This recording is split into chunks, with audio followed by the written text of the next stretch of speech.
Magandang araw mga kaibigan. Bigyan natin ng reaction, opinion itong post ng unofficial Bato Solid supporters. Representative Sandro Marcos binigyang parangal bilang natatanging public servant sa Pilipinas. Congratulations po, Honorable Sandro Marcos. Nagpasalamat si Ilocos Norte Representative Sandro Marcos sa kanyang natanggap na parangal mula sa RP Mission and Development Foundation Incorporated na kumikilala sa kanyang pagiging isang natatanging public servant sa Pilipinas. Sa isang pahayag, sinabi ni Marcos na lubos siyang nagagalak dahil sa kinilala ang kanyang serbisyo para sa kanyang mga kababayan sa Ilocos Norte.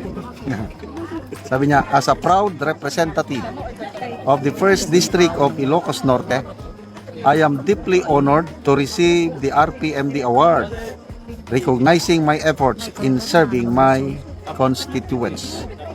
I am deeply appreciative of the trust and confidence that my kakailian have put in me. However, there is still much work to be done. Rest assured that we will be relentless in working for a more developed and inclusive Ilocos Norte. Okay, tanong. Ano ba ang background nitong RP Mission and Development Foundation Incorporated? Matandaan ko nung bago mag-eleksyon noong May of 2022, di may mga surveys ano? Sa mga credible surveys, nangunguna palagi si VP Sara at yung unit team. Bigla, mayroong surveying lumabas. Biglang nanguna si Madam Lenny. Tinignan ko yung nag-survey, ito, RP Mission Foundation Development Incorporated. Mula noon, binantayan ko na ito.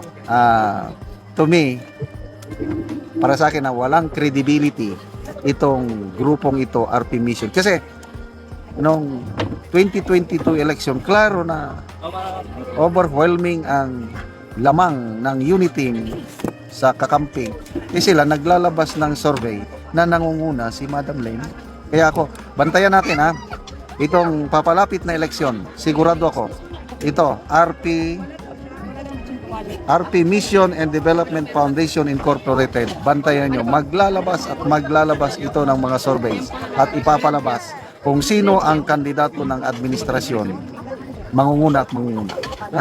Yan na yung tatak. Kung ang nagbigay ng award kay Congressman Sandro Marcos yung, example, Ramon Magsaysay Award. Yan. O kaya yung mga, mas okay ba, Rotary Club, yung mga ganyan. Metrobank. Maalala ko itong partnership ng Metrobank at saka Rotary Club. Nagbibigay sila ng award ng The Outstanding Philippine Soldiers. Ang laki ng premyo ngayon. 1 million pesos ang cash prize ng makakatanggap ng The Outstanding Philippine Soldiers. At basta Rotary Club at saka Metrobank, yan ang mga matitinong grupo na nagbibigay ng parangal. Sa awa ng Diyos, noong 1997, kapitan pa ang ranggo ko noon, isa ko sa napili na binigyan ng The Outstanding Philippine Soldier Award. Ang cash gift namin noon is only 25,000. That was 1998 pala, hindi 1997. So depende sa nagbibigay sa iyo ng award. Tatanggap na lang ako ng award galing sa ganitong grupo, huwag na lang. Kasi maraming grupo ngayon na bibigyan ka ng award. Kaya lang, anong kapalit? Anong credibility ng organisasyon na nagbigay ng award? Have you heard of this? RP Mission Development Foundation Incorporated. Bibigyan. Tapos, Ilocos Norte, ang daming nabulgar na mga unfinished, mga palpak na flood control projects.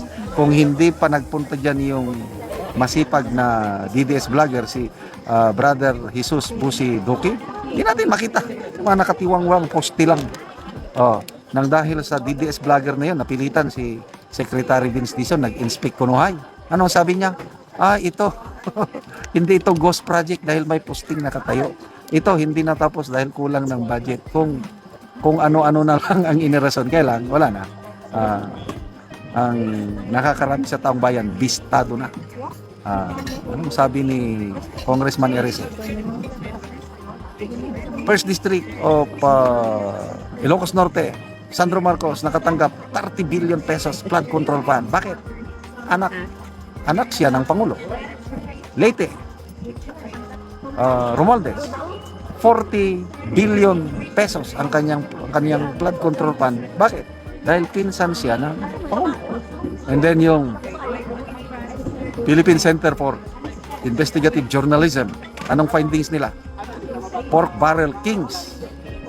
Pinakamalaking pork barrel na natanggap, Sandro Marcos. Pumapangalawa si Sandro Marcos. Yon ang record. Anyway, kung binigyan ka ng award, edi congratulations. But tignan natin ang reaksyon ng taong bayan. Ang daming nag-love. Kailang mga trolls naman.